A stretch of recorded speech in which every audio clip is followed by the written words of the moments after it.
नमस्कार, आप देख रहे हैं अपना बिहार और आपके साथ मैं हूं विवेक। राजगीर को मुख्यमंत्री नीतीश कुमार ने आज एक बड़ी सौगात दी।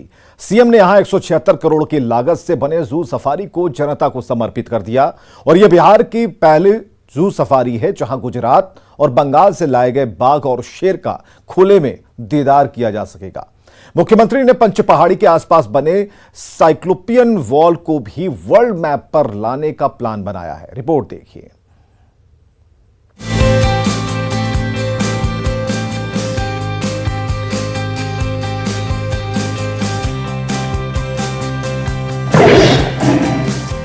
जंगल के राजा शेर का दीदार, शीशे वाली बंद गाड़ी से भ्रमण में जंगली जानवरों से सीधा सामना, बेहद रोमांच कर देने वाली ये तस्वीरें अफ्रीका की सफारी या फिर भारत के किसी नेशनल पार्क की नहीं, ये तो बिहार में पर्यटन की धाक जमाते नालंदा के राजगीर जू सफारी का नजारा है।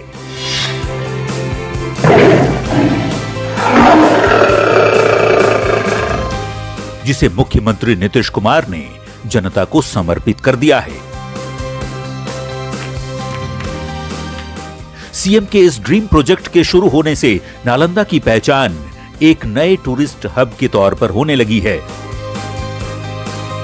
इस जू सफारी में बंद गाड़ियों में बैठकर आप जानवरों का सामने से दीदार कर सकेंगे। पटना जू से 35 जानवरों के साथ ही बंगाल और गुजरात से भी शेर और बाघ को यहां लाया गया है।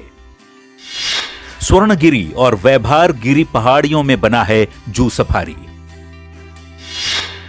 शेर, बाघ, तेंदुआ, भालू और हिरण यहां घूमते नजर आएंगे। सैलानी मजबूत शीशे लगी गाड़ियों में घूमेंगे। 191 हेक्टेयर में बना है ये जू सफारी। बंगाल, गुजरात से लाए गए हैं बाघ और शेर। जू सफारी के निर्माण पर 176 करोड़ रुपए की लागत आई है। राजगीर की जू सफारी में 5 जोन बनाए गए हैं, जिसमें शेर, बाघ, तेंदुआ, भालू, हिरण, चीता और सांभर के साथ ही पक्षियों के लिए एक एवियरी और तितलियों का एक पार्क भी शामिल है। हर जोन को 30 फीट ऊंचे ग्रिल से घेरा गया है। राजगीर की पहाड़ी और जंगली इलाके में बने इस जू सफारी में पहले से ही करीब 72 हेक्टेयर जमीन में मृग विहार भी शामिल है। जू सफारी का उद्घाटन करने के बाद मुख्यमंत्री नीतीश कुमार अधिकारियों के साथ सफारी का भ्रमण भी किया और बब्बर शेर को करीब से भी देखा। ऐतिहासिक भूमि नालंदा की धरती को दुनिया भर में नाम मिले, इसके लिए मुख्यमंत्री ने एक और प्लानिंग का भी खुलासा किया। पंचपहाड़ी के आसपास बनी दीवारों को लेकर सुनिए। कि साइक्लोपियन वॉल है खास चीज, और पता चला है कि साइक्लोपियन वॉल दुनिया में एक और ही देश में कहीं पुराना, एक ही जगह और कहीं नहीं। तो साइक्लोपियन वॉल यही है, क्योंकि पंच पहाड़ी थी, उसकी सुरक्षा के लिए उस साइक्लोपियन वॉल था।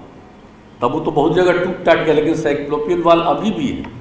तो हम लोग अब उसके लिए भी प्रयास में हैं कि इसको भी विश्व धरोहर की सूची मिले। इसके लिए हम लोग पिछले 3-4 साल से प्रयास कर रहे हैं और केंद्र सरकार से भी हम लोगों ने अनुरोध किया है कि इस बात को हम लोगों को आगे करना चाहिए। मुख्यमंत्री जिस साइक्लोपियन वॉल की चर्चा कर रहे हैं उसके बारे में भी जान लीजिए। दरअसल ये साइक्लोपियन वॉल नालंदा की पहाड़ियों पर राजगीर में स्थित दीवार है।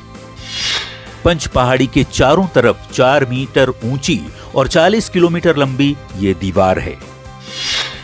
चीन की दीवार से भी ये ज्यादा पुरानी बताई जाती है। 322 ईसा पूर्व में इसे मौर्य साम्राज्य की सुरक्षा के लिए बनाया गया था। 18 शताब्दी पुरानी दीवार चूना पत्थर की बनी है, जो बेहतरीन इंजीनियरिंग का नमूना है। नालंदा में पहले से ही ग्लास ब्रिज पर्यटकों को लुभा रहा है। बिहार के पहले इस ग्लास ब्रिज के बाद अब जू सफारी देश दुनिया के पर्यटकों को भी अपनी ओर आकृष्ट करेगा, इसमें कोई संदेह नहीं। मुख्यमंत्री के प्रयास की ही देन है कि अब गुजरात के बाद बिहार में भी आप बब्बर शेर का आमने सामने दीदार कर सकेंगे। न्यूज़ 18 के लिए नालंदा से अभिषेक के साथ ब्यूरो रिपोर्ट।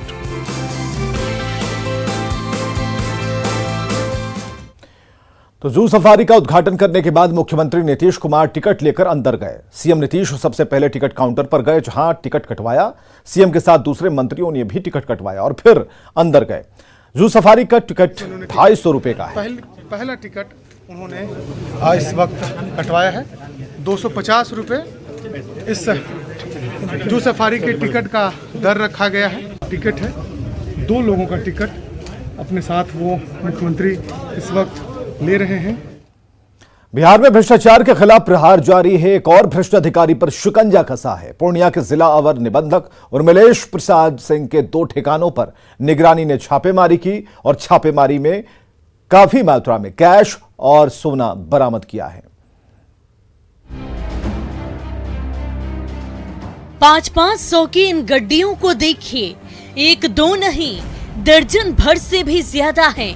बीच में 2000 की गड्डी दिख जाएगी, लेकिन 150 की तो यहाँ बात ही मत करिए। ये नोट पूर्णिया में पोस्टेड जिला अवर निबंधक उर्मिलेश प्रसाद सिंह के पट्टा वाले घर से मिले हैं। आय से अधिक संपत्ति के मामले में निगरानी की टीम ने उर्मिलेश प्रसाद सिंह के पूर्णिया के सरकारी आवास और पटना के घर पर छापेमारी की। छापेमारी में मिली संपत्ति बताने के लिए काफी है कि उर्मिलेश प्रसाद सिंह काली कमाई का धन कुबेर है।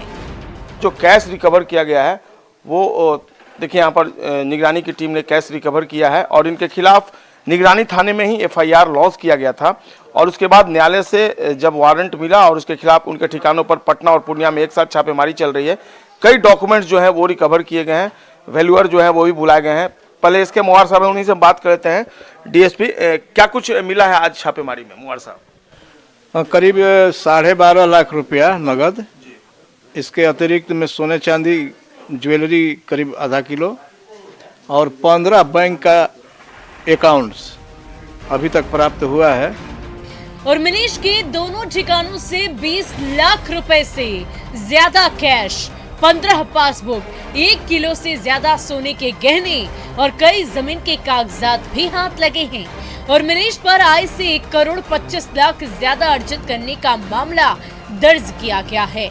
घर से मिले रुपए और सोना चांदी को छोड़ दें तो पटना की इस निर्माणाधीन कोठी को देखकर अंदाजा लगाया जा सकता है कि उर्मिलेश प्रसाद सिंह ने कितना काला धन एकत्रित किया होगा। न्यूज़ 18 के लिए पटना से संजय कुमार और पूर्णिया से कुमार प्रवीण की रिपोर्ट। पंजाब के मुख्यमंत्री चरणजीत सिंह चन्नी ने बिहार, यूपी और दिल्ली को लेकर बेहद ही एक बड़ा बयान दिया है, विवादित बयान दिया, जिसमें वे भैया शब्द कहकर पंजाब के बाहरी बता रहे हैं। और बड़ी बात यह है कि चन्नी जब बयान दे रहे थे तो उनके ठीक बगल में कांग्रेस नेता प्रियंका गांधी ना सिर्फ खड़ी थी बल्कि तालियां बजा रही थी।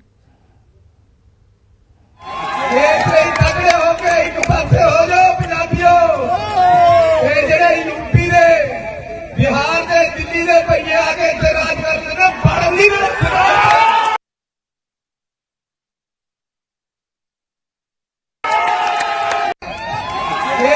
तगड़े होके एक पासे हो जाओ पंजाबियों।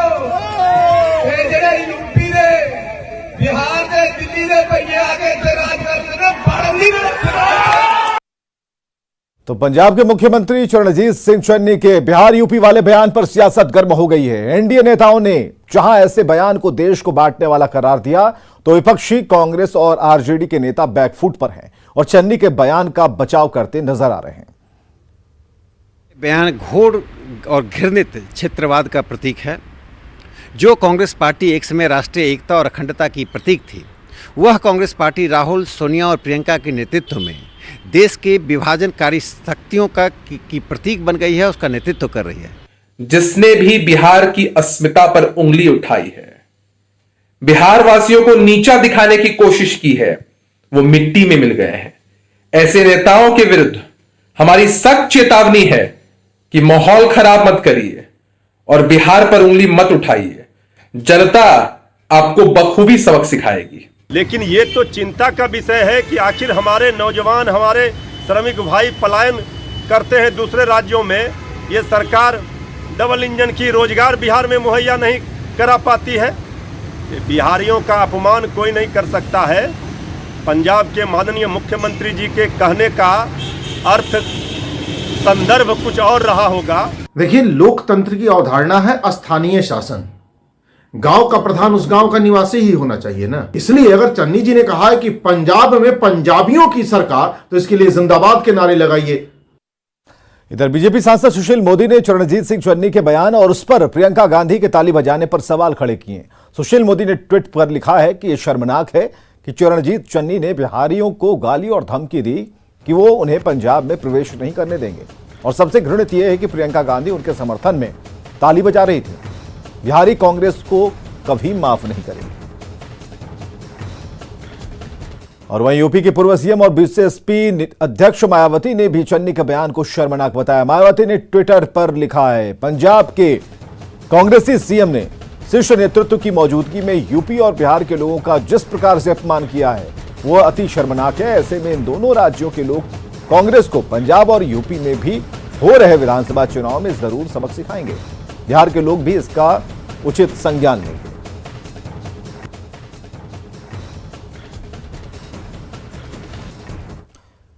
ललन सिंह और आरसीपी सिंह के बीच मतभेद गहराने लगा। न्यूज 18 से खास बातचीत में ललन सिंह ने आरसीपी सिंह के सदस्यता अभियान पर निशाना साधा। ललन सिंह ने कहा कि जेडीयू की सदस्यता अभियान चल रही है जो अक्टूबर में खत्म होगी और इसके बाद पार्टी तय करेगी कि आगे फिर सदस्यता अभियान कब से शुरू होगा। जब भी सदस्यता अभियान शुरू होगा तो मेरे हस्ताक्षर से ही शुरू होगा। राष्ट्रीय स्तर पर निर्णय लेगी कि हमको सदस्यता अभियान कब से शुरू करना है, और सिर्फ बिहार में नहीं, देश के हर प्रदेश में सदस्यता अभियान चलेगा। और सदस्यता अभियान एक राष्ट्रीय स्तर पर निर्णय होगा, उसके अभियान की शुरुआत होगी और तब हर प्रदेश में सदस्यता अभियान चलाया जाएगा। छुटपुट ढंग से सदस्यता अभियान नहीं चलता है। अभी तो सदस्यता बही भी नहीं छपा है। सदस्यता बही तो मेरे दस्तखत से छपेगा ना, वो तो राष्ट्रीय अध्यक्ष के दस्तखत से छपता है ना। तो आज की तारीख में तो सदस्यता बही छपा ही नहीं है, तो कोई सदस्यता अभियान कहां से चलेगा। नेता प्रतिपक्ष तेजस्वी यादव ने एक बार फिर उस सरकार पर निशाना साधा। तेजस्वी ने कहा कि सरकार ने चुनाव के समय जो वादा किया था पूरा नहीं किया। उन्होंने कहा कि अगर एक भी वादा पूरा हुआ हो तो सरकार बताए। चुनावी सभा में जितना भी इनका कमिटमेंट है, एक कमिटमेंट बता दीजिए जो पूरा किया। हम तो एक पूछ रहे हैं, बात सही है, जो बात बोला हो उसको अगर किया हो, एक बात भी तो बता दीजिए।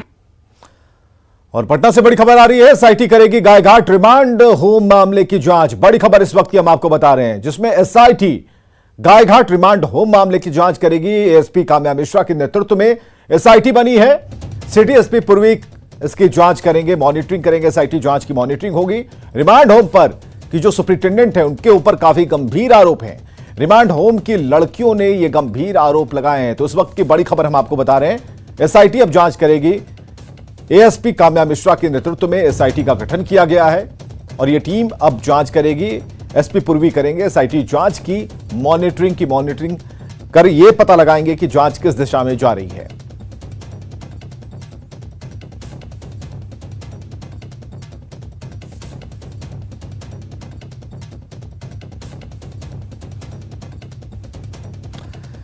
और पंजाब के मुख्यमंत्री ने क्या कहा, क्या ऐसा कह दिया उत्तर प्रदेश बिहार के लोगों के लिए जो वहां जाकर काम करते हैं।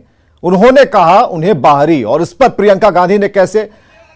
और सुशील कुमार मोदी हमारे साथ फोन लाइन पर है। सुशील कुमार मोदी जी, ये जो आज चन्नी का जो बयान आया है, प्रियंका वहां मौजूद थी, तालियां बजा रही थी, मजा आ रहा था उन्हें, जबकि पंजाब और देश का ऐसा कोई कोना नहीं है जहां बिहारी और उत्तर प्रदेश के लोग नहीं हैं।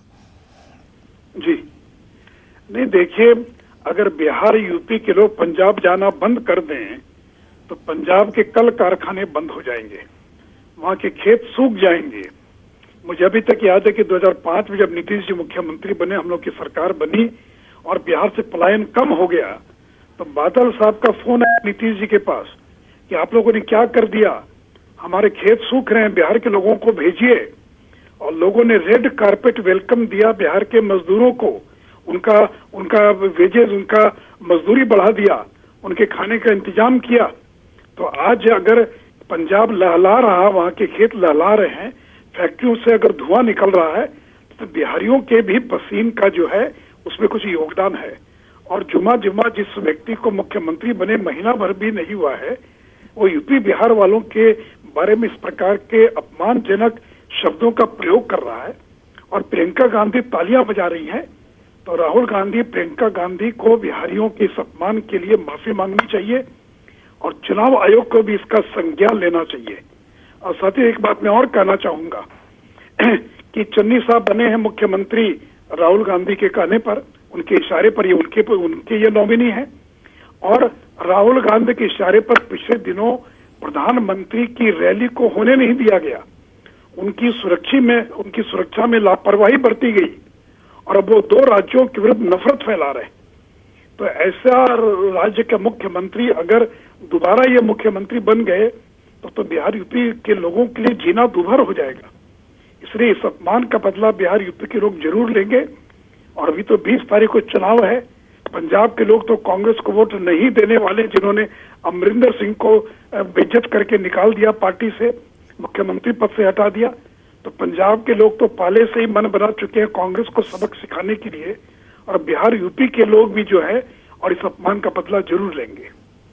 बहुत बहुत शुक्रिया। सुशील कुमार मोदी हमारे साथ फोन लाइन पर थे। उन्होंने साफ तौर पर कहा कि इस अपमान का बदला चुनावों में लिया जाएगा और उस बात का उन्होंने जिक्र किया कि किस तरीके से पैंडेमिक सिचुएशन में जब ये मांग की जा रही थी कि जो बिहारी मजदूर घर लौट आए हैं उन्हें कहिए कि वापस आ जाएं, और विशेष व्यवस्था के तहत सारे इंतजाम किए गए थे। और आज एक सही बात उन्होंने कही कि जो पंजाब में फैक्ट्रियों में उठता हुआ जो धुआं है वो बताता है कि भीतर कौन काम कर रहा है। अगर खेत फसलें अगर लहलहा रही हैं तो इसके पीछे किनका खून पसीना है ये भी सबको मालूम है। बावजूद इसके सिर्फ ऐसी पॉलिटिक्स के लिए ये बयान और उस पर इतनी जोरदार हाथ उठाकर तालियां, कहीं ना कहीं ये गलत दिशा की राजनीति है, ये कहना है सुशील कुमार मोदी का। और खबरें लगातार जारी हैं, बने रहिए हमारे साथ।